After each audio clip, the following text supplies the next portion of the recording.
What do you make of the protests that are going out there? Do you think so far they've been efficacious? What do you think they've gained? Well, first of all, congratulations, Joy, on this incredible show. Thank you for having me. I began thinking about 1992 when the Rodney King protest flared into the public eye. But at this point in the process, they had disappeared. There were rumblings, but there was no consistent movement. And so I think the efficacy is first judged by the consistency and the sustainability of this righteous indignation that is refusing to be silenced. But I think we will know the truth of how effective it is when we watch state legislators, city council members, and Congress take the actions they need to take, and when we watch voters go to the polls and complete the census and do the work necessary to actually make these laws possible, real, and sustainable.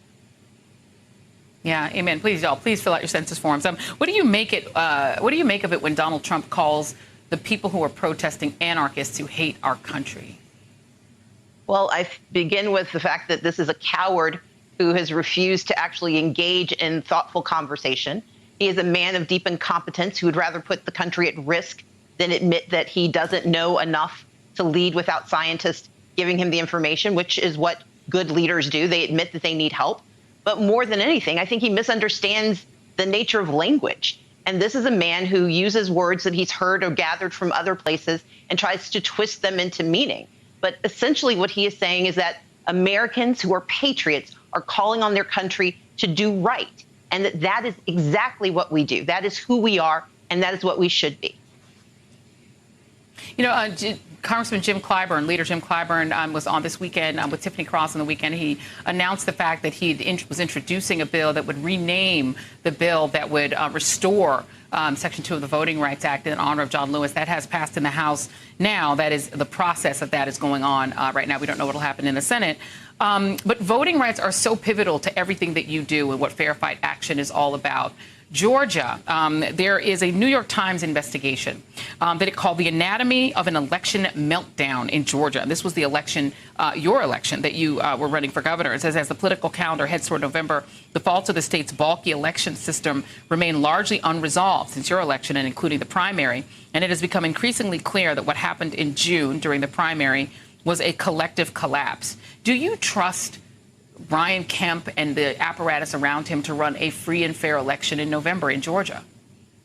No, but that's why we created Fair Fight, because it's not just up to them. It's up to the people to demand an election that actually meets the standards of the Constitution, both the Georgia Constitution and the U.S. Constitution.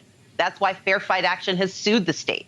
And it's why we are pleased that we've gotten some modicum of remedy. But what's even more important is the national attention on what we have been hitting the drumbeat about since November of 2018. And what's happening in Georgia is happening around the country. Fair Fight 2020 exists because we know that the debacle we witnessed in Georgia sort of overshadowed the fact that in Nevada, the Republican Secretary of State shut down all but one precinct per county. We know around the country there are going to be challenges in November, and we need everyone to understand that voter suppression is real, it is thriving, and it is the political theory of the case that Republicans intend to use in this election. They do not intend to fight fair. They do not intend to win fair. They intend to cheat by using voter suppression to shut down the voices of Americans in a moment where our voices have never been more critical. Hey there, I'm Chris Hayes from MSNBC. Thanks for watching MSNBC on YouTube. If you want to keep up to date with the videos we're putting out, you can click subscribe just below me or click over on this list to see lots of other great videos.